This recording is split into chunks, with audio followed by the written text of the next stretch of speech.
This is Himanshi and I welcome you all on career lab. Start करेंगे आज का session. और वाह, पूनम जी आप बाद में देखा कीजिए, ज़रूरी नहीं है कि आप लाइव ही देखें। अपने महत्वपूर्ण समय को बचाइए, क्योंकि दिक्कत हो जाएगी ऐसे तो। अगर आप इतना कट टू कट जी रहे हैं जीवन में, तो फिर आपको रोबोट्स से पढ़ना चाहिए। खैर, ये बताइए कि अभी सेशन चल रहा है ठीक से या नहीं चल रहा है, ये बताओ फटाफट से। 5-7 मिनट का बफर रखते हैं, ठीक है। रोबोटिक होके मत जियो जिंदगी। गुड इवनिंग ज्योति, कैसे हो ये बताओ, कैसे हो ये बताओ।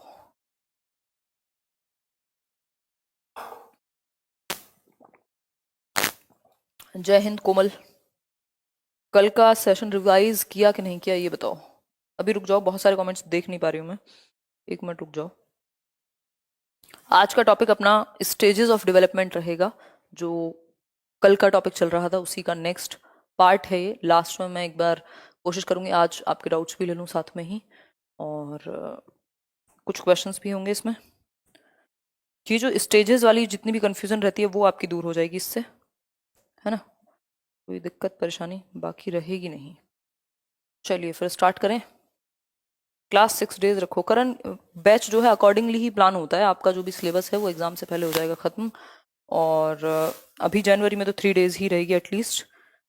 अगर लगेगा कि एग्जाम पास में है और सिलेबस आपका नहीं हुआ है या जो चीज़ें हैं उस तरीके से, तो ज़्यादा ले ली जाएंगी क्लासेस, उसके लिए दिक्कत नहीं है। ठीक है बात। रिवाइज कर लिया ज्योति कह रही हैं आज रिवीजन के लिए, बढ़िया है कोमल। हाँ, रिवीजन कर लिया है तो फिर आपको हेल्प मिलेगी। आप जो भी कल हमने डिस्कस किया था उसको अच्छे से समझ पाओगे, है ना। खैर, ये तो एक बात हुई। और इसके अलावा दूसरी बात ये है कि अपने टॉपिक पे चलते हैं। 1 मिनट में आप लोगों के डाउट्स वगैरह देख लेती हूँ, अगर कुछ डाउट्स हैं तो फिर बढ़ेंगे हम लोग आगे, है ना। रिवाइज्ड निशा कह रही हैं, ठीक किया जी। रिवाइज डेली रिवाइज करना है, नहीं तो प्रॉब्लम आनी निश्चित है, क्योंकि फिर आपका पढ़ाना पढ़ा बराबर ही है अगर आपने रिवीजन नहीं किया तो। और रिवीजन के बाद प्रैक्टिस भी बहुत ज़रूरी है। बहुत अच्छा पढ़ाती हो। कौन है ये? आकाश, सतीश। ठीक है सतीश, आकाश। और बताइए आपकी बुक का नाम कल बताया तो था, child development and pedagogy by Himanshi Singh. Amazon पे भी मिल जाएगी। हालांकि अभी उसका रिवाइज्ड वर्जन आना है, बट पता नहीं वो कब आएगा, तो अभी के लिए तो उसी से काम चलाना पड़ेगा, है ना। क्या कर सकते हैं। हिंदी इंग्लिश, यार इतनी हिंदी का प्रयोग किया है, बाइलिंगुअल ऐसे ही चलने वाला है सेशन। समझने पे फोकस करो, लैंग्वेज दोनों ही मिलेंगी पेपर में भी, कोई बहुत बड़ी टेंशन की बात नहीं है। बुक सजेस्ट मैंने बता दिया था, जो भी आसपास चलती हो वो बुक ले लो, कोई इसमें बहुत बड़ी बात नहीं है जिसको लेकर के आपको परेशान होना है ना।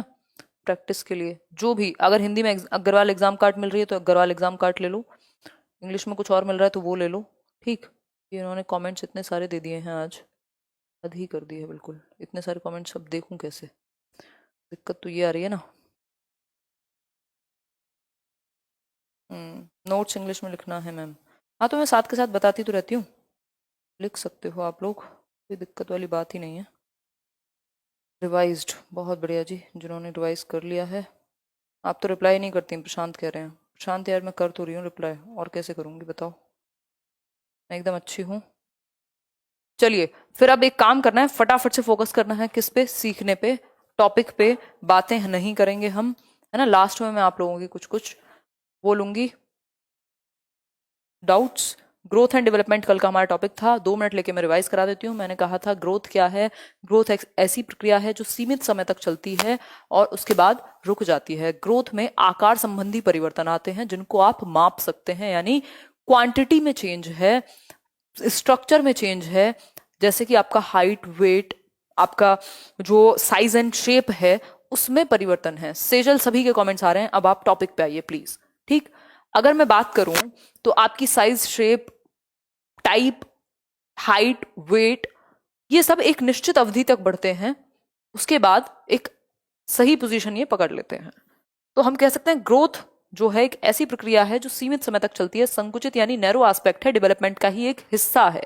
लेकिन अगर मैं बात करूं ग्रोथ एंड डेवलपमेंट की, तो विकास की यदि मैं बात करूं तो विकास एक ऐसी प्रक्रिया है जो सतत चलती है, जीवन पर्यंत चलती है, कभी भी रुकती नहीं है, जिसमें परिवर्तन कैसे आते हैं, गुणात्मक यानी स्ट्रक्चरल भी और फंक्शनल भी। ठीक, क्वालिटेटिव और क्वांटिटेटिव दोनों ही प्रकार के changes, qualitative and quantitative both changes यहाँ पे आ जाएंगे, इसमें कोई भी दिक्कत आपकी नहीं होनी चाहिए। क्वालिटेटिव को हम फंक्शनल चेंज भी कह सकते हैं, आपके कार्य करने की क्षमता में चेंज आ जाता है, और स्ट्रक्चर को हम क्वांटिटी भी कह सकते हैं। आपके स्ट्रक्चर में आपके जिन चीजों को आप मेजर कर सकें वो ग्रोथ का हिस्सा है। ग्रोथ किसका हिस्सा है? डेवलपमेंट का हिस्सा है। ठीक, हमारा जो सीक्वेंशियल, ऑर्डरली और प्रोग्रेसिव चेंजेस होते हैं उनको हम डेवलपमेंट कहते हैं। ठीक, डोमेन्स कितने थे? ब्रॉड डोमेन्स डेवलपमेंट के फटाफट से बताओ। 4 डोमेन्स हैं, फिजिकल, कॉग्निटिव, सोशल, इमोशनल, यानी शारीरिक, संज्ञानात्मक, सामाजिक और सांवेगिक। ठीक हो गई बात, PCSE। ठीक, शारीरिक पक्ष में हमारा मोटर डेवलपमेंट यानी गतिक कौशल आते हैं, जिसमें ग्रॉस मोटर और फाइन मोटर। ग्रॉस मतलब स्थूल गतिक कौशल और फाइन मतलब सूक्ष्म गतिक कौशल। स्थूल गतिक कौशल में क्या है? स्थूल गतिक कौशल में क्या है? वो बड़ी मसल्स का इस्तेमाल, बड़ी मांसपेशियों का इस्तेमाल आपके शरीर की, और फाइन मोटर स्किल्स में छोटी मांसपेशियों का इस्तेमाल। ठीक हो गई बात। ग्रॉस टू फाइन जाता है, जो मोटर डेवलपमेंट की दिशा है वो ग्रॉस टू फाइन जाती है। ठीक, पहले आपके बड़े बॉडी पार्ट्स पे आपका कंट्रोल आता है, फिर धीरे धीरे छोटे छोटे बॉडी पार्ट्स पे भी आपके कंट्रोल आ जाता है। कॉग्निटिव है संज्ञानात्मक विकास, जिसमें आपकी मानसिक क्षमताएं आती हैं, चाहे वो आपकी बुद्धि हो, आपका सोचना हो, तर्क करना हो, कल्पना करना हो। सोशल डेवलपमेंट सामाजिक विकास, जो समाज में रहने के लिए हमें जरूरी है। इमोशनल डेवलपमेंट हमारे इमोशंस पे कंट्रोल, हमारे इमोशंस का मैनेजमेंट, उनके प्रति अवेयर होना हमारा। ये चारों डोमेन जो है वो डेवलपमेंट का हिस्सा है, लेकिन इसमें जो वृद्धि है वो सिर्फ और सिर्फ शारीरिक पक्ष से जुड़ी हुई है। ग्रोथ सिर्फ शारीरिक पक्ष से जुड़ी हुई है, बाकी एस्पेक्ट ग्रोथ में नहीं आते, लेकिन डेवलपमेंट में सारे ही एस्पेक्ट आ जाते हैं, ऑल एस्पेक्ट्स। इसीलिए डेवलपमेंट बड़ी चीज है, वृद्धि या अभिवृद्धि एक छोटी चीज है, क्योंकि इसमें सिर्फ एक ही पक्ष है जिसको हम शारीरिक पक्ष कहते हैं ग्रोथ के अंदर, लेकिन विकास में सभी पक्ष शामिल हैं, जैसे कि आपका संज्ञानात्मक विकास हो, चाहे वो इमोशंस का विकास हो, चाहे वो सामाजिक विकास हो, चाहे वो शारीरिक विकास हो। ठीक है बात, आगे बढ़ते हैं। ग्रोथ की बात हमने कर ली। Changes in shape, size and height, weight, ये कह सकते हैं हम। आकार में होने वाले परिवर्तन, स्ट्रक्चर में होने वाले परिवर्तन, इनको देखा जा सकता है, इनको मापा जा सकता है, मेजरमेंट पॉसिबल है, इसको माप सकते हैं। लेकिन जो विकास है उसके सभी परिवर्तनों को हम माप नहीं सकते। इनको आप हाइट में, इंचेस में माप लेंगे, लेकिन विकास से संबंधित पक्ष के बच्चे की समझ कितनी बढ़ गई कल से आज तक, ये आप माप नहीं पाएंगे। इसको क्या करना पड़ेगा? आपको ऑब्जर्व करना पड़ेगा, असेस करना पड़ेगा। 40 मिनट्स लेट नहीं है मोनू, आप सिर्फ 15 मिनट लेट हैं। 7:30 का टाइम है, 7 का नहीं है। ठीक है, मैं बिल्कुल टाइम पर हूँ, 6-7 मिनट छोड़ करके, वो उतना तो रहता ही है। ठीक, इमोशंस का विकास, सारे पक्ष इसमें आ जाएंगे। ग्रोथ एंड डेवलपमेंट में कल हमने ये भी देखा था, मात्रात्मक जो वृद्धि है वो मात्रात्मक या परिमाणात्मक। मात्रात्मक मतलब क्वांटिटी, और स्ट्रक्चर में जो चेंज है वो ग्रोथ यानी अभिवृद्धि का हिस्सा है, और जो आपका फंक्शनैलिटी में, फंक्शन में, आपकी बॉडी में जो स्ट्रेंथ है, उन हड्डियों में जो मजबूती है, वो फिर डेवलपमेंट हो जाएगा। ठीक, वृद्धि सामान्यतः है, वृद्धि सामान्यतः है। बफरिंग किसको हो रही है? आशीष, सिर्फ आप ही को बफरिंग हो रही है और किसी को बफरिंग का सामना नहीं करना पड़ रहा। ठीक, कल का सेशन ना देखा होगा तो देख लेना, नहीं तो समझ में नहीं आएगी आज की कहानी। स्टेजेस समझ में आ जाएंगी, वो मैं अभी शुरू करूंगी। वृद्धि सामान्यतः शारीरिक परिवर्तनों से जुड़ी हुई है, जबकि विकास शारीरिक, मानसिक, व्यवहारिक सभी पक्षों से जुड़ा हुआ होता है। वृद्धि क्या है? वृद्धि नैरो एस्पेक्ट है, यानी संकुचित है, और विकास क्या है? व्यापक पक्ष है, ब्रॉड डोमेन है, इसमें सब कुछ समाहित है, इंक्लूडिंग योर वृद्धि।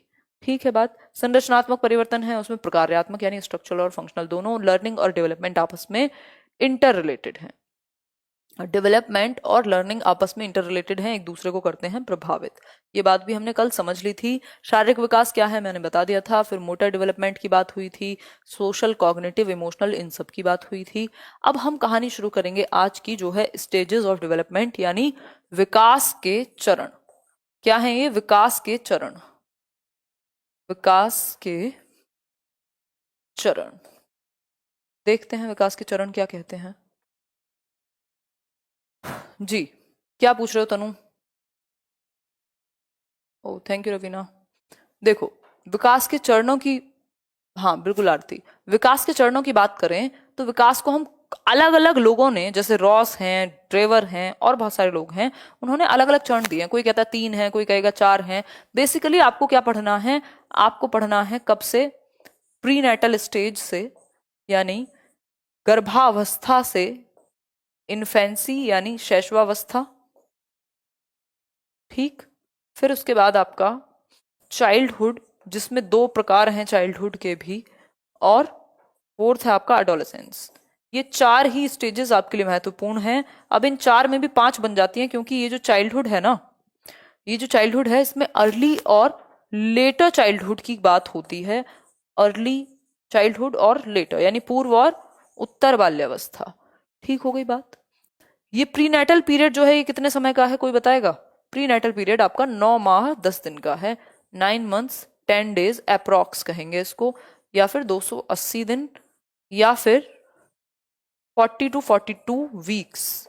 ठीक, ठीक हो गई बात। कोई दिक्कत परेशानी इसमें नहीं होनी चाहिए मेरे ख्याल में। ठीक हो गई बात। 280 दिन। प्रीनेटल का मतलब है प्रसव पूर्ण अवस्था।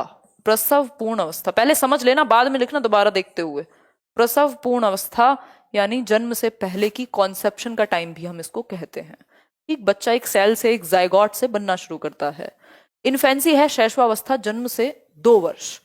ठीक, फिर है चाइल्डहुड। इस चाइल्डहुड को 2 से 12 वर्ष या 3 से 12 वर्ष में हम डिवाइड कर सकते हैं, लेकिन इसके अंदर भी 2 स्टेजेस हैं। एक है 2 से 6 वर्ष, जिसको हम कहते हैं अर्ली चाइल्डहुड यानी पूर्व बाल्यावस्था। दूसरा है लेटर चाइल्डहुड, जिसको हम कहते हैं उत्तर बाल्यावस्था। 7 से 11 वर्ष या 6 से 12 वर्ष भी इसको हम कह देंगे। एडोलेसेंस है किशोरावस्था, ये है 12 से 18 का समय। WHO कहता है कि ये 10 से 19 का समय है। तो अलग अलग लोगों ने अलग अलग कैटेगरी बनाई हुई है, बट आपको ये जनरली याद रखनी है। यहां तक की बात आपको क्लियर हो गई होगी। पहली स्टेज पे चलते हैं, एक एक करके समझते हैं। देखो, इन्फेंसी से हम शुरू इसलिए कर रहे हैं क्योंकि प्री नेटल स्टेज के बारे में बहुत ज्यादा हमारे पास नॉलेज नहीं होती है ना। प्री नेटल स्टेज यानी प्रसव पूर्ण अवस्था बहुत ज्यादा पूछता भी नहीं है, क्योंकि ये प्राइमरी से भी नीचे का लेवल हो जाता है फिर। ठीक, prenatal stage, prenatal stage है जब बच्चा गर्भ में है।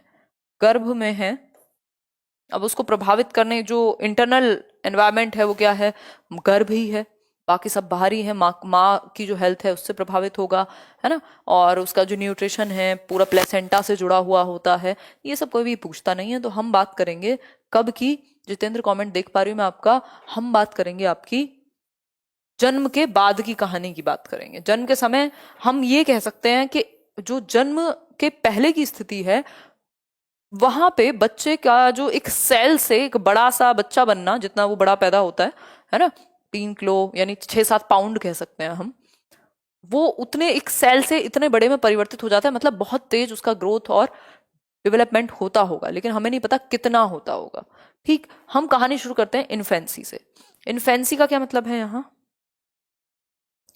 अगर मैं बात करूं इन्फेंसी की स्टेज की, तो इन्फेंसी की स्टेज जन्म से बर्थ टू 2 ईयर्स या फिर 0 to 2 ईयर्स भी आप इसको लिख सकते हो। कई लोग कहेंगे इसको 0 नहीं लिख सकते, बट आप लिख सकते हो, क्योंकि ईयर्स के टर्म में पूछा है कि जन्म से 2 वर्ष तक, जब तक 365 दिन नहीं होंगे तब तक वो पूरा साल नहीं कहलाएगा, इसलिए 0 to 2 ईयर्स भी लिखना गलत नहीं है। ठीक, बर्थ टू 2 ईयर्स हम कह सकते हैं, जन्म से 2 वर्ष तक। जन्म से 2 वर्ष तक अब क्या क्या परिवर्तन होंगे? बच्चा जब पैदा होता है तो लगभग जन्म के समय जो वेट है उसका, जो वेट है जन्म के समय, वो कितना होगा बताओ फटाफट? 6 और 7 पाउंड, या 6 to 7 पाउंड, वही 3-3.5 किलो हम कह सकते हैं। ठीक, जन्म के समय जो इसका हेड है, जो सर है बच्चे का, वो शरीर का 1/4 होता है, 1/4 ऑफ द एंटायर बॉडी। जो बच्चे का सर है वो 1/4 होगा, यानी हम कह सकते हैं कि 25% सर बड़ा होता है, ये कह सकते हैं। लेकिन हम जब जितने एडोलेसेंस तक आते आते, थोड़ा धीरे चलें, ठीक है शिवम, एडोलेसेंस तक आते आते ये जो सर का साइज है वो 1/7 हो जाता है, यानी बॉडी बड़ी हो जाएगी ऑब्वियसली। ठीक, एडोलेसेंस तक आते आते सर का साइज हो जाएगा 1/7। कोई दिक्कत परेशानी इसमें नहीं होनी चाहिए। 1/4 है किसका? हाँ, 6 to 7 पाउंड हम लिख सकते हैं। 6 to 7 पाउंड हम लिख सकते हैं। ठीक है, कोई दिक्कत परेशानी नहीं होनी चाहिए।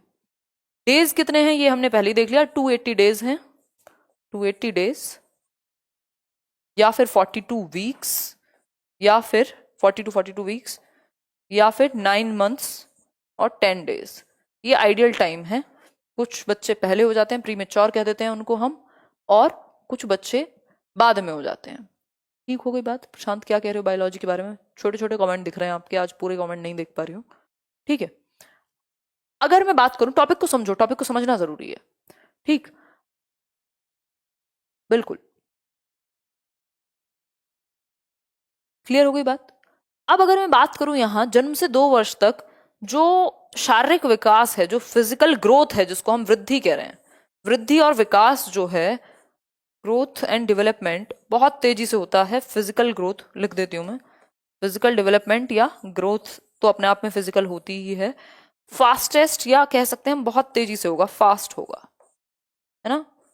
वही उसकी जो हाइट है अगले 2 साल में, जो वेट है वो एकदम से इंक्रीज होगा। शारीरिक वृद्धि बहुत तेजी से होती है इन्फेंसी के अंदर। ठीक है बात?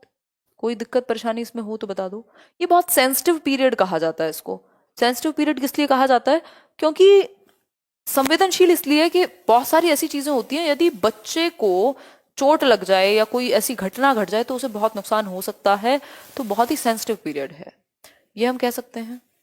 ठीक, तो हम कह सकते हैं यार इतना तो समझ सकते हो। ऐसी कौन सी हिंदी का पेपर देने जा रहे हो आप, ऐसी कौन सी दुनिया है जिसमें प्राइमरी की इंग्लिश आपको ना आती हो कि आप ये पढ़ के वेट को वजन कहते हैं इतना ना समझ पाओ आप, हेड को सर कहते हैं, 280 दिन कहते हैं, फिजिकल ग्रोथ को अभिवृद्धि कहते हैं। इतना तो मुझे लगता है कि हर किसी को आना चाहिए, नहीं तो पेपर वैसे भी क्लियर नहीं होगा फिर, क्योंकि हर एक पेपर में तो इंग्लिश भी मांगी ही है ना। तो इतना बेसिक्स पे मत रो, बेसिक्स को बाइलिंगुअल लेके चलो इसको, बहुत ज्यादा ये मत सोचो। आपको पेपर ऑब्जेक्टिव टाइप देना है, वहां लिखना नहीं है इंग्लिश में। ठीक है, इतनी बात क्लियर हो गई या नहीं हुई? तो वेट 6 से 7 पाउंड, जो सर है बच्चे का वो बॉडी का 1/4 होगा। 280 दिन टाइम पीरियड होता है प्री नेटल का, 280 दिन के बाद बेसिकली उसका जन्म हुआ है, हम ये कह सकते हैं। और फिजिकल ग्रोथ बहुत तेजी से होगी यहाँ पे, ये हम कह देंगे। ठीक है, अब ये सब नहीं कहेंगे कि वो 6 महीने में गर्दन संभालने लगेगा कि 3 महीने में देखने लगेगा, वो आपसे कभी पूछा नहीं जाता, वो एंटिटी के लेवल पे चली जाती हैं बातें। ठीक हो गई बात? इतनी बात क्लियर है? कोई दिक्कत परेशानी मुझे नहीं लगता होगी, है ना। आगे बढ़ेंगे। अर्ली चाइल्डहुड, अर्ली चाइल्डहुड इसके नेक्स्ट स्टेज है, इंपॉर्टेंट स्टेज है ना। उसके बारे में आप एक बात याद रखेंगे कि शारीरिक वृद्धि बहुत तेजी से होती है, किसमें? इन्फेंसी में। इतना ही काफी है। अर्ली चाइल्डहुड की बात करूं तो इसको हम कहते हैं पूर्व बाल्यावस्था। पूर्व बाल्यावस्था, पूर्व बाल्यावस्था। पूर्व बाल्यावस्था क्या है भाई? 2 से 6 वर्ष का समय, 2 से 6 वर्ष के समय को हम पूर्व बाल्यावस्था कह सकते हैं। सुनते जाओ, अभी सब मिलेगा, टेंशन मत लो। देखो एक बार, पूर्व बाल्यावस्था यानी 2 से 6 वर्ष का काल। अब इस स्टेज में भी बच्चे का जो शारीरिक वृद्धि है वो तेजी से ही होती है।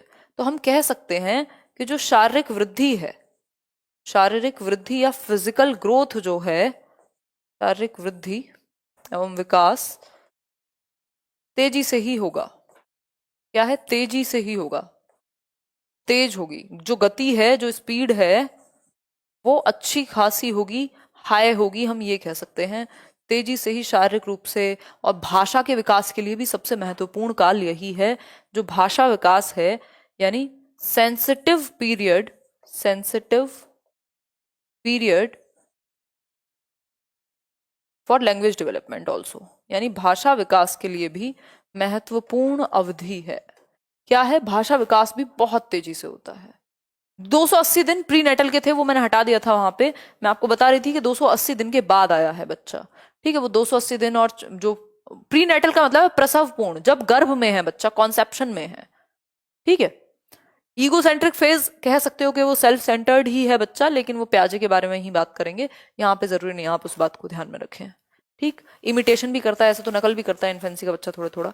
ठीक, सेंसिटिव पीरियड है लैंग्वेज डेवलपमेंट के लिए, ये बात बिल्कुल निश्चित है। इसको हम प्री गैंग एज भी कह देते हैं, या फिर हम कह सकते हैं कि ये प्री एलिमेंट्री एज है, प्री स्कूल एज कह सकते हो। क्यों? क्योंकि अभी स्कूल जाना उसने शुरू नहीं किया, प्ले वे वगैरह में भेज देते हैं, बोलना सीख लेता है, बोलना सीखेगा, बल्कि बहुत तेजी से सीखेगा, है ना। अभी एलिमेंट्री स्कूल नहीं है, प्री एलिमेंट्री, प्ले वे वाली जो एज है उसको हम कहेंगे। नहीं तो आप कहते ही हैं कि 6 साल का जो बच्चा है, ट्रेडिशनल स्कूलिंग इसमें नहीं होती। ट्रेडिशनल स्कूलिंग शुरू होती है कल्पना कब? 6 से 12 वर्ष में, क्योंकि 6 साल के बच्चे को ही आप पहली कक्षा में बिठा रहे हैं ना, 5 से 6 साल में। ठीक है निशांत, प्री स्कूल एज है। इसके बारे में एक बहुत अहम बात है जिसको हम कह सकते हैं खिलौनों की आयु या टॉय एज। खिलौनों की आयु, खिलौनों की आयु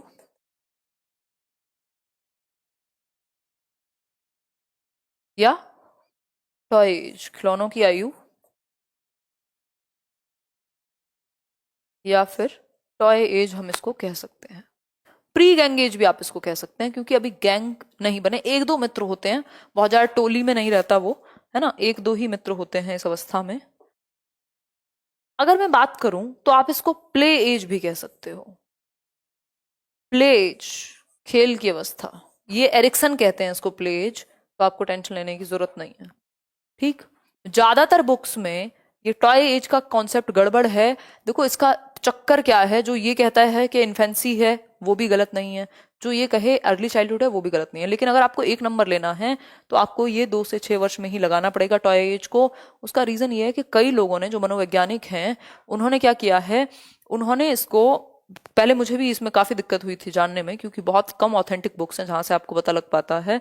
कुछ साइकोलॉजिस्ट ऐसे हैं जिन्होंने चाइल्डहुड के टाइम को ही जन्म से 6 वर्ष कर दिया। अब उस केस में तो इन्फेंसी में ही चला गया है ना। तो अगर आप डिवाइड करके देखेंगे, अगर आप एक नंबर के तौर पे देखेंगे, तो इसका जो आंसर होगा टॉय एज का, वो खिलौनों की आयु अर्ली चाइल्डहुड ही कहलाई जाएगी। इसमें कोई भी डाउट आप नहीं रखेंगे। ठीक हो गई बात। प्ले एज भी यही है, खेलने की अवस्था है। ठीक, घर से निकलना शुरू करता है। खिलौने पॉसिबल तो है इन्फेंसी में, बट बहुत ज्यादा एक्टिव यूज वो उनका नहीं कर पाता। इस एज में वो भरपूर कर पाएगा। ठीक बात है, ये बात होपफुली आपको क्लियर हो गई होगी।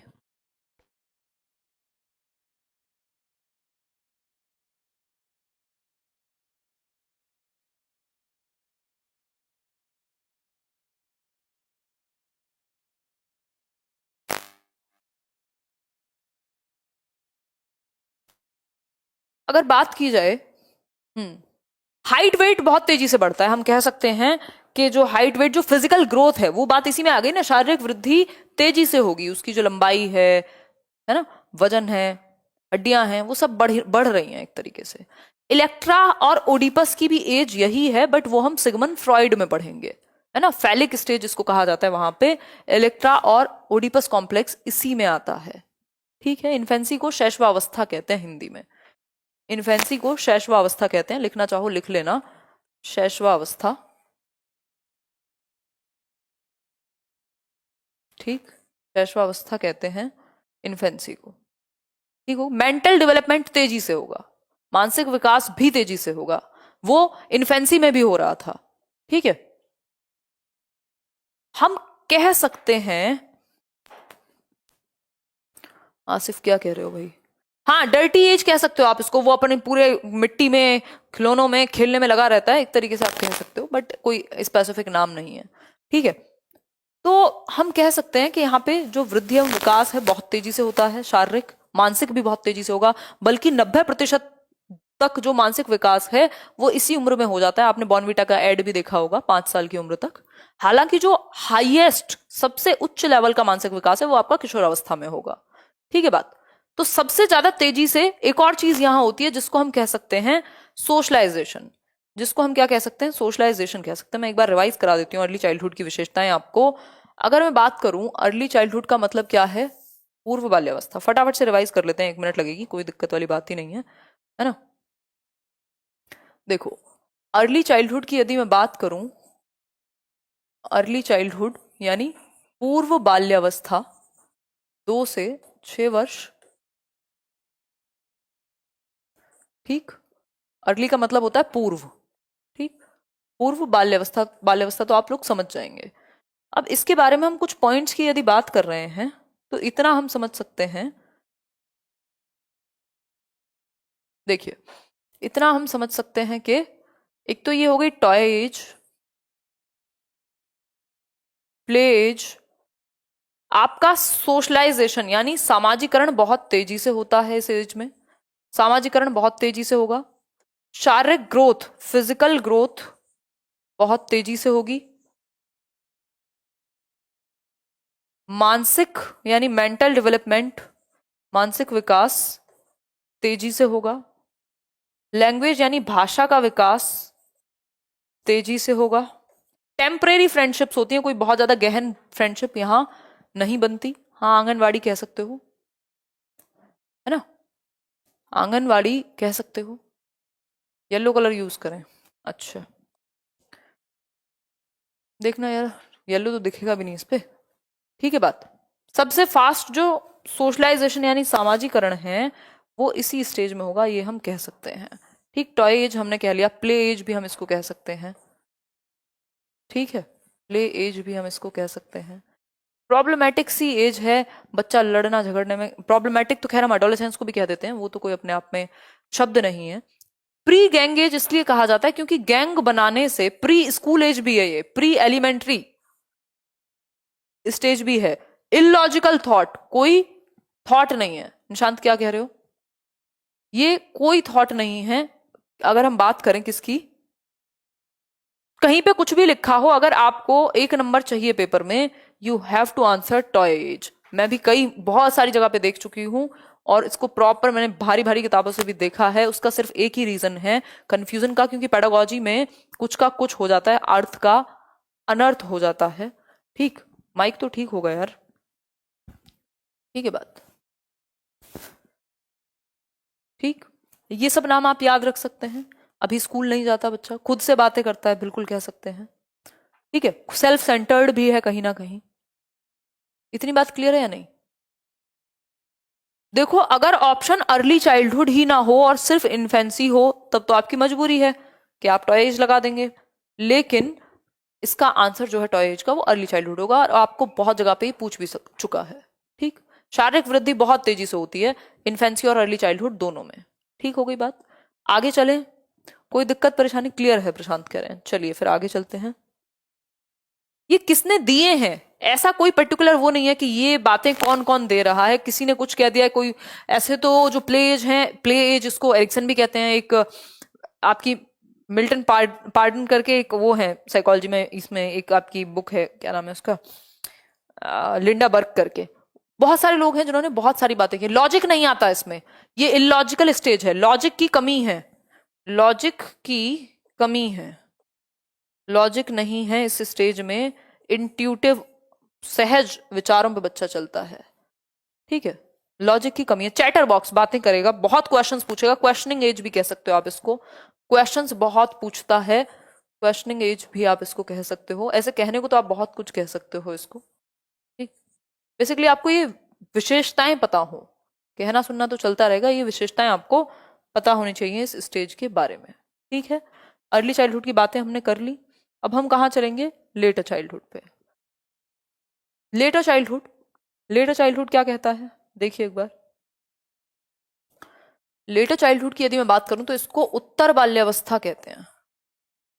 उत्तर बाल्यावस्था, उत्तर बाल्यावस्था, उत्तर बाल्यावस्था यानी 6 से 12 या 7 से 11 कह सकते हो आप, 6 से 12 वर्ष की आयु। अब यहां पे ये भी बहुत इंपॉर्टेंट हो जाता है, यहां पे लॉरा बर्क, एग्जैक्टली भारती। देखिए, अगर मैं बात करूं यहां उत्तर बाल्यावस्था, उत्तर बाल्यावस्था की बहुत सारी खासियत हैं। एक तो सबसे बड़ी जो इसकी खासियत है, जो सबसे ज्यादा पूछी भी जाती है, उसको हम कहेंगे गैंग एज। गैंग एज का मतलब है टोली आयु। बच्चा अपने मित्रों में खेलना पसंद करता है, टोली आयु। स्कूल जाना शुरू कर देगा, टोली आयु। भाई 6 वर्ष का हो चुका है, अब एडमिशन भी मिलेगा। स्कूल एज, फॉर्मल स्कूलिंग यहां से शुरू हो जाती है, स्कूल एज। ठीक, विद्यालय आयु, विद्यालय आयु। ठीक है बात।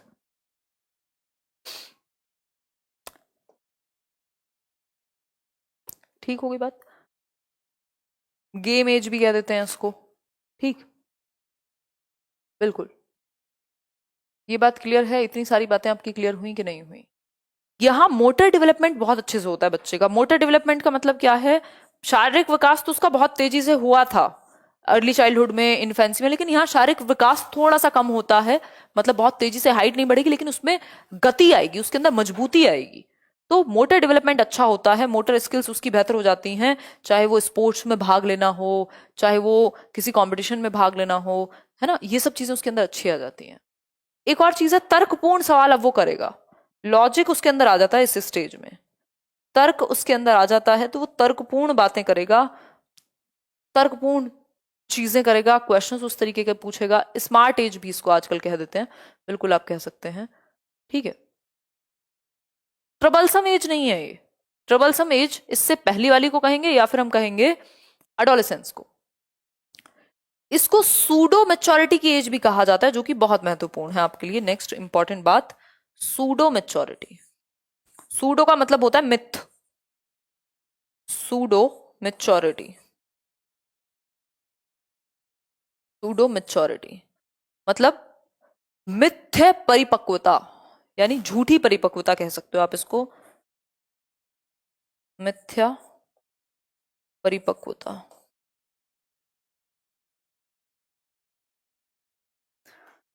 मिथ्या परिपक्वता का मतलब क्या है? झूठी परिपक्वता। उसको लगता है कि मैं बहुत बड़ा हो गया हूं, अब तो मैं अपनी डिसीजंस ले सकता हूँ, अब तो मैं अपने पसंद के कपड़े पहन सकता हूँ, अब तो मैं ये कर सकता हूँ, अब तो मैं वो कर सकता हूँ। मतलब उसे ऐसा फील होता है कि वो बड़ा हो चुका है, जबकि वो बच्चा ही है अभी, है ना। तो सूडो मेच्योरिटी की एज भी इसको कहा जाता है। ये बात आप जरूर ध्यान रखेंगे, नहीं तो प्रॉब्लम आएगी। गैंग एज कहेंगे क्योंकि बच्चा टोली बना करके अपने साथी समूह में खेलना पसंद करेगा। सोशलाइजेशन यहां भी अच्छा खासा होता है, और टीचर्स का प्रभाव ज्यादा होगा। टीचर्स का प्रभाव ज्यादा होगा सोशलाइजेशन में, क्योंकि स्कूल जाना शुरू कर दिया ना। सामाजिकरण में टीचर्स की भूमिका यहाँ ज्यादा रहेगी, ये बात हमें माननी है। होपफुली इतनी बात आपको क्लियर हो रही होगी। वो प्याजे है, रिवर्सिबल की जो बात कर रहे हैं हम, रिवर्सिबिलिटी की, वो प्याजे के बारे में बात है। उसको हम करेंगे प्याजे की थ्योरी में। ठीक है बात। ग्रुप एज, गैंग एज, जो आप कहना चाहें इसी को कहेंगे टोली आयु। इसमें 1% का भी डाउट नहीं होना चाहिए, ये भी बहुत जगह पे गलत मिलता है। ठीक है बात। क्लियर हो गई बात या नहीं हुई, ये बता दो, फटाफट से आंसर करो। आगे बढ़ेंगे। सूडो मेच्योरिटी, सूडो का मतलब ही है उसको लगता है कि वो परिपक्व हो गया है, जबकि वो हुआ नहीं है। ठीक है बात। होपफुली इतनी बात आपको क्लियर हो गई होगी, कोई समस्या परेशानी नहीं होगी।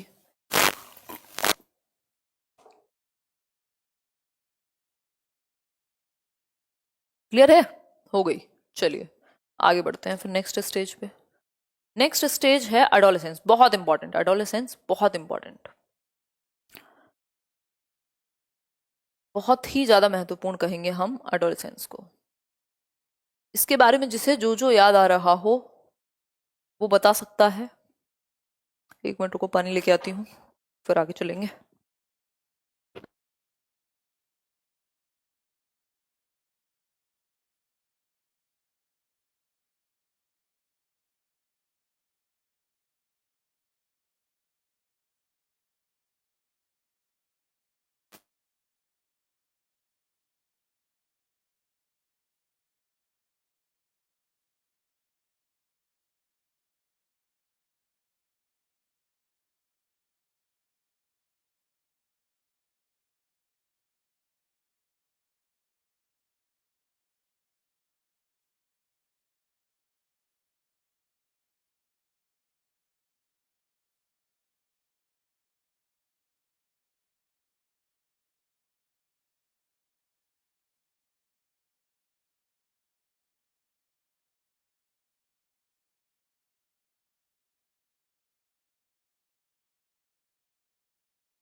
अभी चीजें दिख रही होंगी।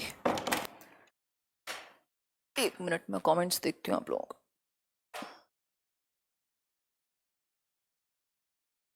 देखिए, तूफानों की अवस्था कहते हैं, मंजीत कह रही हैं। किसने कहा है तूफानों की अवस्था, ये बताओ।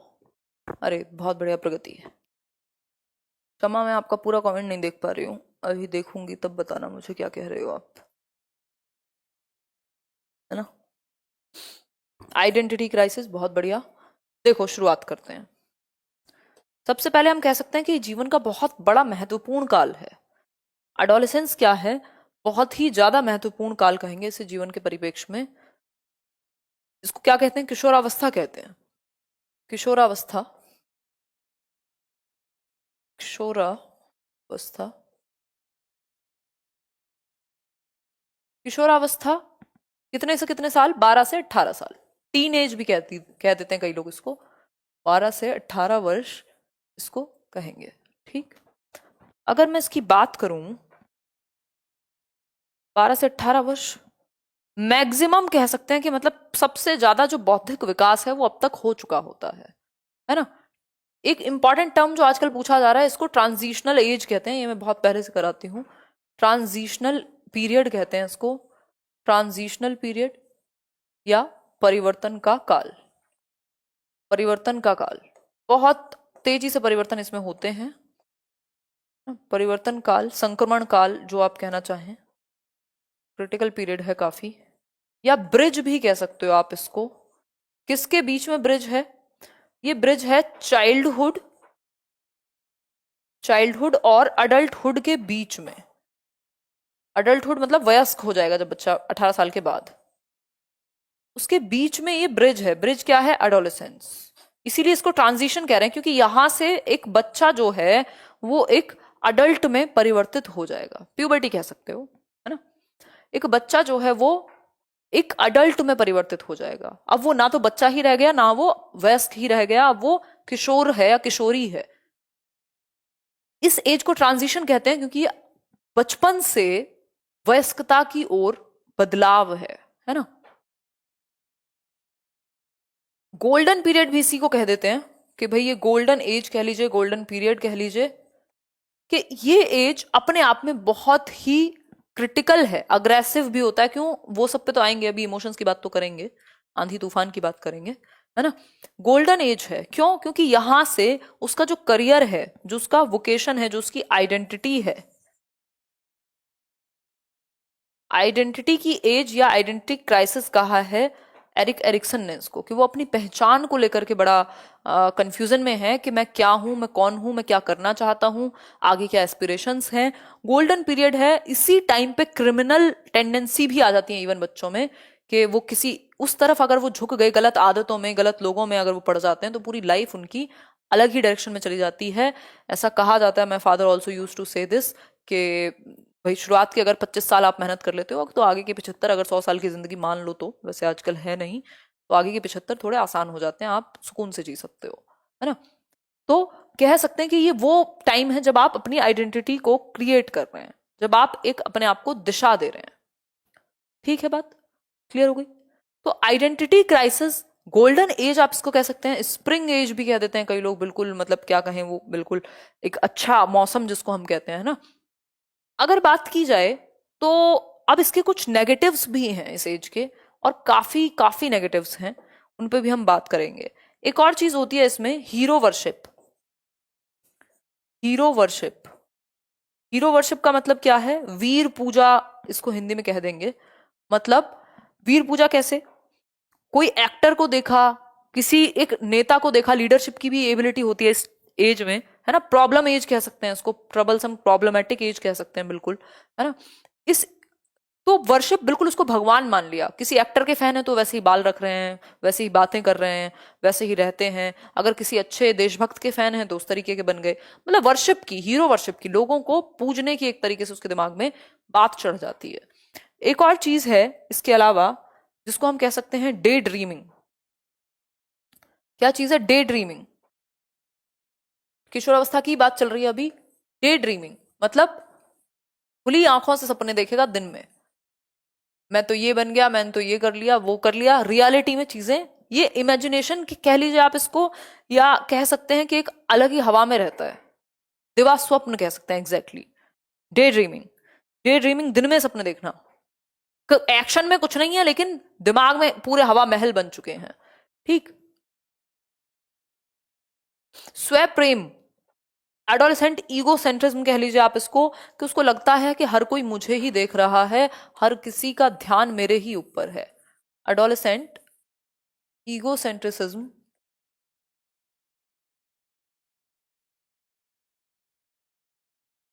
उसको लगता है कि हर किसी का ध्यान मेरे ऊपर है, सब मुझे ही देख रहे हैं। ठीक। तो बड़ा अपने लुक्स वुक्स को लेकर भी बड़ा कॉन्शियस रहता है। एक और बहुत बड़ा स्टेटमेंट है इसको लेके, this is the age of stress and storm. Age of stress यानी तनाव एवं तूफान की अवस्था है। स्ट्रेस एंड स्टॉर्म किसने दिया है बताना जरा। स्ट्रेस एंड स्टॉर्म की एज है। स्ट्रेस एंड स्टॉर्म की एज है। किसने कही है ये बात, ये बताने का कष्ट आप मुझे करेंगे।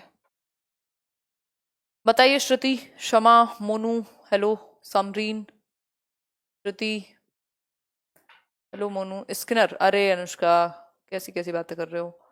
स्टैनली हॉल ने, बिल्कुल रोशनी सही है, आरती सही है आपकी बात। Stanley hall, Stanley hall, hall ने कहा है कि तूफान आया था। ऐसे आप इसको याद रख सकते हो, है ना। हॉल में तूफान आया था, जो मन करे याद रख लो। ठीक। मतलब तनाव एवं तूफान की अवस्था, तनाव यानी स्ट्रेस एवं तूफान की अवस्था, बहुत जल्दी से इमोशन हाइपर हो जाएंगे, गुस्सा करेंगे, अग्रेशन आ जाएगा, है ना। किसी की देखो आप, ऐसे लड़ाइयां भी बहुत जल्दी से हो जाती हैं इस उम्र के बच्चों की, है ना। तनाव एवं तूफान की अवस्था, स्ट्रेस एवं स्टॉर्म की अवस्था। क्यों है ऐसा, क्योंकि ये ट्रांजिशनल एज है। हार्मोनल चेंजेस इतने हैं एक किशोर में, और एनर्जी इतनी तेजी से बहाव हो रहा है कि हम कह सकते हैं कि उसकी इमोशन जो है स्टेबिलिटी नहीं रहती, इमोशंस में स्टेबिलिटी नहीं रहती। तो स्टेबिलिटी की कमी है, lakhs stability in emotions, lakhs emotional stability. कौन, एक अडोलेसेंट। इमोशनल स्टेबिलिटी, उसकी भावनाएं सुबह कुछ है तो शाम को कुछ है। ठीक। तनाव एवं तूफान की अवस्था इसीलिए कहा है क्योंकि एंजाइटी और आगे वोकेशन को लेकर के चिंता, ये सारी चीजें आती हैं। स्टैनली हॉल ने बताया है कि तनाव एवं तूफान की अवस्था है।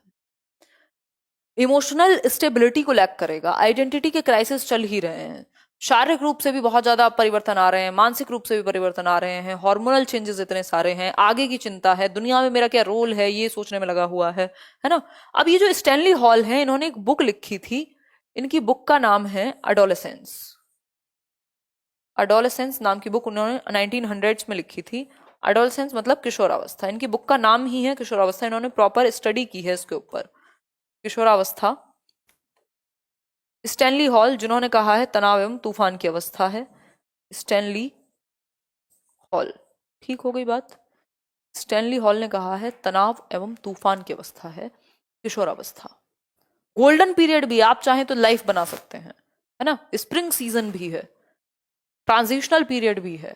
मानसिक जो क्षमताओं का विकास है वो सबसे ज्यादा अधिकतम हो चुका है, इससे ऊपर और कुछ नहीं होगा। ठीक है। और ये सब चीजें भी हैं, अगर आपने ध्यान नहीं दिया तो क्रिमिनल टेंडेंसी भी आ सकती है, क्रिमिनल टेंडेंसी भी आ सकती है और देशभक्त भी बन सकता है। आप देख लीजिए उठा करके, जो भी लोग क्रिमिनल टेंडेंसी, गलत आदतों के प्रति झुकाव, ये सब भी इसी एज में आता है। ठीक है, क्रिमिनल टेंडेंसी। इसके अलावा अगर हम कहें मानसिक मैक्सिमम मेंटल डेवलपमेंट, तो हम बात कर ही चुके हैं। मैक्सिमम मेंटल डेवलपमेंट यानी मानसिक विकास अधिकतम हो जाता है इस उम्र में, हाईएस्ट लेवल का हो चुका होता है, ये बात भी हम मान लेंगे। कमेंट्स छुप गए आपके। ठीक है बात, इतनी सी बात मेरे ख्याल में सभी को समझ में आ रही होगी, कोई दिक्कत परेशानी आपको नहीं होगी। ठीक, होपफुली ये सारी बातें क्लियर हो गई होंगी। Attraction towards opposite sex, even same sex में भी हो सकता है। मतलब, हाँ बिल्कुल क्लास है वनीता, मतलब क्या हुआ, होमोसेक्सुअलिटी और हेट्रोसेक्सुअल दोनों फीलिंग्स इसी एज में आती हैं। ठीक है, होमोसेक्सुअलिटी, होमोसेक्सुअलिटी और हेट्रोसेक्सुअलिटी, अब ये डिपेंड करता है किसका किस में इंटरेस्ट है। हेट्रोसेक्सुअल इसी स्टेज की अवस्थाएं हैं बेसिकली, ये हम कह सकते हैं। ठीक है बात। जी स्टैनली हॉल कहा जाता है उनको। लेट्स लर्न पे क्लास है, बिल्कुल है। क्या समय हुआ है अभी तो। ठीक, ये सब बातें क्लियर हो गई होंगी मेरे ख्याल में आपको। हरजिंदर बहुत कम चांसेस हैं, 1-8% चांसेस हैं, और आपने प्रैक्टिस कर ली तो फिर क्या ही बाहर जाएगा, है ना। ठीक है बात। थोड़ा आपको अपना भी दिमाग इस्तेमाल करना है। सेल्फ स्टडी जितनी कर लो कम है, लेकिन इतना तो आपको करना ही करना है जितना डिस्कशन हुआ है मल्टीपल टाइम्स। यहां तक की बात क्लियर हो गई होगी मेरे ख्याल में। वापस हम जा सकते हैं अब। ये सब हमने देख लिया। डे ड्रीमिंग करता है, हीरो वर्शिप है, लीडरशिप क्वालिटी भी इसी एज में आती है ना। एडोलेसेंट ईगोसेंट्रिसिज्म, पीयर ग्रुप में एक्टिव मेंबर बन जाता है अगर मैं कहूँ तो। ठीक है बात। इमोशनल स्टेबिलिटी की कमी है, तनाव एवं तूफान की अवस्था है, ये सब तो कहा ही है स्टैनली हॉल ने। अब कुछ प्रश्न हम करेंगे और उसके बाद हम आपकी करेंगे छुट्टी। ठीक है बात। क्वेश्चन देखिए अपने सामने, कोई डाउट हो तो पूछ लीजिए, कोई डाउट हो तो पूछ लीजिए।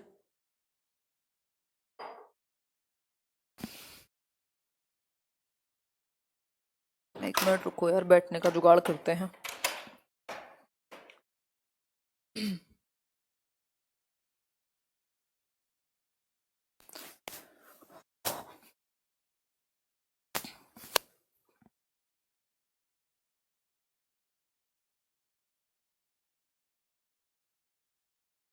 चलिए, क्लियर है। किसको क्लियर है? सतीश को ही क्लियर हुआ है, बाकी लोग कहाँ हैं? प्रगति तो आंसर देने लग गई। ठीक है प्रगति, आंसर दीजिए आप। चलिए बताइए फटाफट से, क्वेश्चन देखिए और जवाब दीजिए तेजी से। पहला क्वेश्चन आपके सामने प्रदर्शित हुआ है, जिसको हम कहेंगे in which of the following periods does physical growth and development occur at a rapid pace. Rapid का मतलब है बहुत तेजी से, फास्टेस्ट। तो मैंने आपको एक चीज बताई थी कि जो आपका इन्फेंसी एंड अर्ली चाइल्डहुड है, इन्फेंसी एंड अर्ली चाइल्डहुड तेजी से होगा इसमें, बहुत तेजी से। लेटर चाइल्डहुड में थोड़ा धीमा पड़ जाएगा, लेकिन मजबूती आएगी, शारीरिक विकास थोड़ा धीमा पड़ जाएगा। एडोलेसेंस में फिर से ऊपर चला जाएगा बहुत तेजी से, एडोलेसेंस में फिर से तेजी से चला जाएगा। ठीक, लेकिन अडल्टहुड में तो रुक ही जाता है एडोलेसेंस के बाद तो इसलिए एडोलेसेंस वाला आंसर सही नहीं होगा, क्योंकि इसके साथ जो पेयर दिया हुआ है वो गलत है। मिडिल चाइल्डहुड, अडल्टहुड, ये सब नहीं चलेंगे।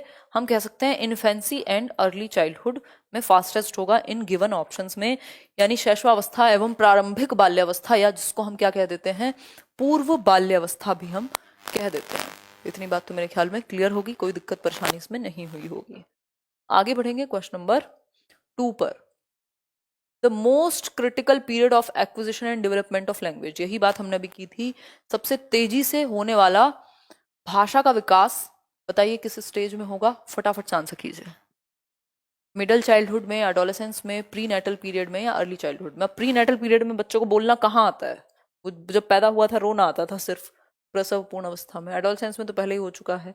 अर्ली चाइल्डहुड 2 से 6 वर्ष की अवस्था है, जब बहुत ही तेजी से शारीरिक विकास, मानसिक विकास, भाषा का विकास, सामाजिक विकास, ये सब बहुत तेजी से होते हैं अर्ली चाइल्डहुड में। ठीक है बात, तभी वो स्कूल जाने के लिए तैयार होता है ना। तो हम कहेंगे प्रारंभिक बाल्यावस्था या पूर्व बाल्यावस्था, 2 से 6 वर्ष तक। ठीक, क्लियर हो गई बात, कोई समस्या नहीं होनी चाहिए।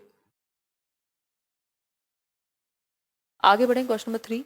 Which one of the following is correctly matched, इनमें से कौन सा एक पेयर जो है वो सही रूप से मेल खाता है एक दूसरे से, बताइए फटाफट। फिजिकल जुड़ा है एनवायरमेंटल डेवलपमेंट से, कॉग्निटिव जुड़ा है मैचुरेशन से, सोशल जुड़ा है एनवायरमेंट से, या मॉरल जुड़ा है मैचुरेशन से? ये बात मैंने कल आपके साथ डिस्कस की थी, जिन्होंने कल की क्लास अटेंड नहीं की है उनको दिक्कत आ रही होगी, है ना। बताओ फटाफट से, आंसर करो, जल्दी से जवाब दो। हम कह सकते हैं इन्फेंसी। इन्फेंसी कैसे कह सकते हो भाई?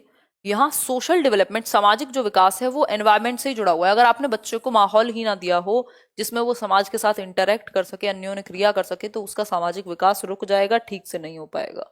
ठीक, शारीरिक विकास में हेरिडिटी का भी बहुत बड़ा रोल होता है। कॉग्निटिव मैचुरेशन डेवलपमेंट कोई पॉइंट ही नहीं है, कॉग्निटिव के मैचुरेशन डेवलपमेंट क्या है ये? मॉरल डेवलपमेंट का मैचुरेशन से कोई अंतर नहीं है। ठीक, आगे बढ़ेंगे। क्वेश्चन नंबर 4 देखिए, all the following facts indicate that a child is emotionally and socially fit in a class except। मतलब ये जो फैक्ट है, निम्नलिखित सभी तथ्यों को इंगित करते हैं कि एक बच्चा भावनात्मक और सामाजिक रूप से एक वर्ग में फिट है, सिवाय, मतलब कौन सी एक बात ये कहती है कि बच्चा फिट नहीं है? सोशली एडजस्टमेंट की प्रॉब्लम उसको है, जो अडोलेसेंस में आती ही आती है, एडजस्टमेंट की प्रॉब्लम। बताइए जरा। पहला ऑप्शन है develop good relationships with peers, दूसरों के साथ अच्छे रिलेशन है, ये तो एडजस्टमेंट की प्रॉब्लम नहीं है, ये तो अच्छी बात है। Concentrate on and persist with challenging task, ये भी अच्छी बात है। Manage both anger and joy effectively, ये तो बहुत अच्छा एडजस्टमेंट है, समायोजन है। Concentrate persistently on competition with peers, अगर कोई बच्चा दूसरों के साथ कॉम्पिटिशन पे ही उतरा रहता है हर टाइम, वो अपनी लाइफ जी ही नहीं पाता, मैं खुद सबसे बेहतर हूं यही सोचता रहेगा, तो इसका मतलब वो समायोजन, उसका समाज में अपनी पर्सनैलिटी का, उसकी लाइफ में समायोजन नहीं है, वो वेल एडजस्टेड पर्सनैलिटी नहीं है, माल एडजस्टेड कहते हैं ऐसी पर्सनैलिटीज को। क्वेश्चन नंबर 5 देखिए, which of the following correctly identifies the broad domains of development. Broad मतलब प्रमुख, व्यापक जो प्रकार हैं, पक्ष हैं, पहलू हैं किसके विकास के, वो कौन से हैं? पहला ऑप्शन आपके सामने देख लीजिए, मैंने आपको बहुत आसानी से बताया हुआ है। व्यापक की अगर बात करूं, PCSE, बताइए। PCSE की यदि मैं बात करूं तो कह सकते हैं physical, cognitive, social and emotional. कोई नहीं होता स्पिरिचुअल, पर्सनैलिटी, सेल्फ, ये सब बेकार हैं, इनका कोई इंटेलेक्चुअल कॉग्निटिव में ही आ जाता है, स्पिरिचुअल और सेल्फ जैसा कुछ है नहीं। ठीक है, तो होपफुली ये बात आपको क्लियर हो गई होगी। आगे बढ़ जाएंगे क्वेश्चन नंबर 6 पर। The period that initiates the transition to adulthood, संक्रमण काल या संक्रमण, वयस्कता की ओर संक्रमण जो बढ़ेगा वो किस स्टेज से बढ़ेगा, ये पूछा है हमसे, और जवाब आपको देना पड़ेगा, पूछा बेशक हमसे हो। ठीक है बात, बताइए फटाफट से आंसर कीजिए, तभी जाकर के हम बढ़ेंगे आगे।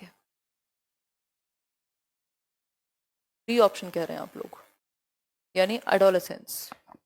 बिल्कुल सही बात है, इसी को हम ब्रिज पीरियड कह रहे थे, इसी को हम ट्रांजिशनल एज कह रहे थे, इसी को हम स्ट्रेस एंड स्टॉर्म की एज कह रहे थे।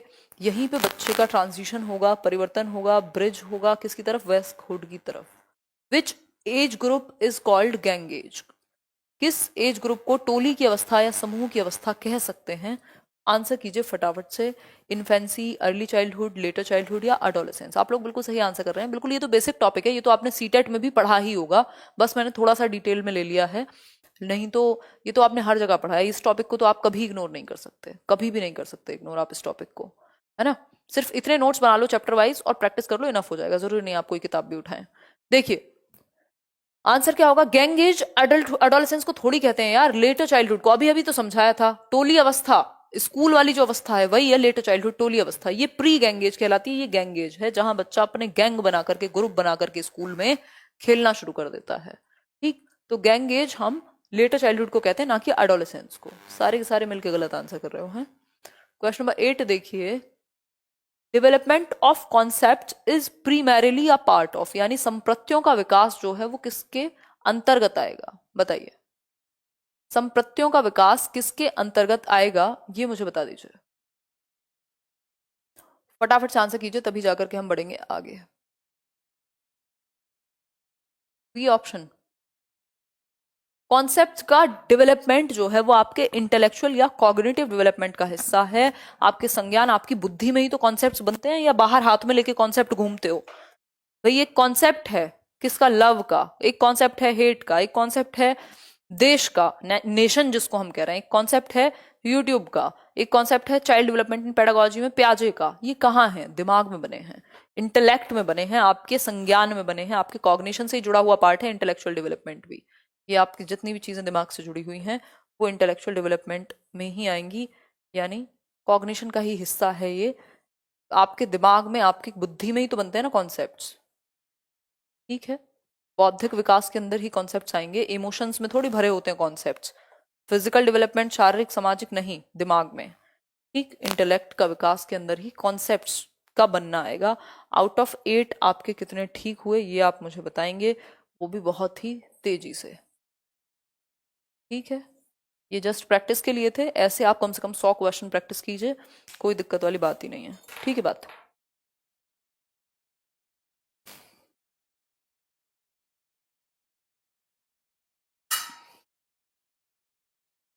होपफुली ये बात क्लियर हो गई होगी। 7 6 प्रिया, 8 आरती के, रमा, पूनम, इंजा, इंजा मामूल, तारू, क्या कह रहे हो तारू? सही था। ठीक है, ये पीडीएफ आपको मिल जाएगी, मैं आज ही टीम के साथ शेयर कर दूंगी, वो लोग कल या आज ही इसको अपडेट कर देंगे आपके नोट्स वाले सेक्शन में, यहीं करियर लैब पे, कहीं से अलग से डाउनलोड करने की जरूरत नहीं पड़ेगी, है ना।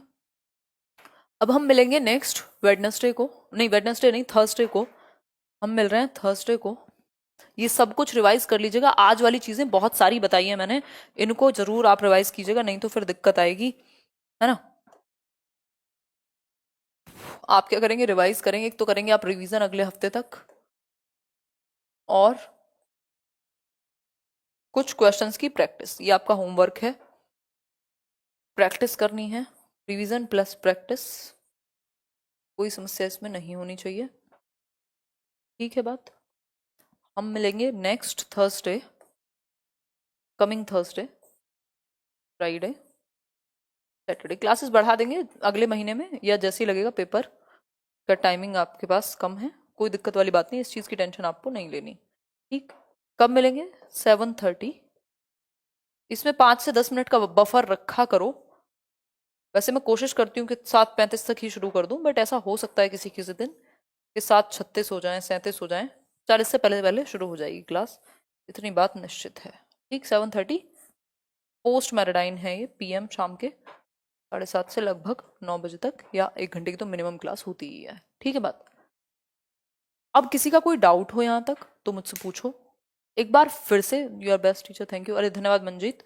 मेरी कोशिश है कि आप ज़्यादा से ज़्यादा स्कोर कर पाएं, क्योंकि यूपी टेट बहुत टेढ़ा पेपर है, रीट ये ऐसे पेपर हैं जहाँ कहीं से भी सवाल दे देते हैं, कोशिश तो ऐसी ही रहेगी कि आप ज़्यादा से ज़्यादा अच्छा कर पाए। इंजमामुल क्या कह रहे हैं? हाँ, चैप्टर मैंने कल ही पढ़ाया है आपको, अगर ये चैप्टर आपने नहीं देखा है तो, आज भी इसका आधा हिस्सा कराया है। देखो सद्दाम, ये जो बैच है इसमें आपके चैप्टर्स क्लियर होना बहुत जरूरी है, प्रैक्टिस आपके हिस्से है, मैं कोशिश करूंगी फिर भी बीच बीच में क्वेश्चंस आपके पुट कर दूं, नहीं तो क्योंकि आपने 3 महीने का बैच, भी 3 महीने भी मुश्किल है हमारे पास, पूरे नहीं है, तो उस केस में या तो आप क्वेश्चन ही प्रैक्टिस कर पाएंगे या तो आप चैप्टर ही पढ़ पाएंगे। मेरी कोशिश है कि चैप्टर्स अच्छे से पढ़ लो, फिर क्वेश्चन प्रैक्टिस करो, या साथ में भी जहां पे पॉसिबल हो, मैं अपने अकॉर्डिंग करा लूंगी, दिक्कत में लो, जितना कराया जा रहा है उतना भी अच्छे से रिवाइज करके थोड़ी प्रैक्टिस कर लोगे, अपने एंड पे हो जाएगा। ठीक है, चलिए फिर अब हम मिलेंगे next week, all the best, revision करिए, समय को व्यर्थ मत करिए, बहुत इंपॉर्टेंट टाइम है आपके लिए। थैंक यू आरजू, हाँ थैंक यू हर्षित, आप सभी का धन्यवाद, आप लोग जुड़े, मेरी भी पूरी कोशिश रहेगी, पूरी टीम की कोशिश रहेगी कि बेस्ट आप लोग तक पहुंचे, हालांकि हर बार ही हर बैच में अच्छा ही किया जाता है। चलिए फिर मिलते हैं नेक्स्ट टाइम, बाय, ध्यान रखो, थर्सडे को मिलते हैं।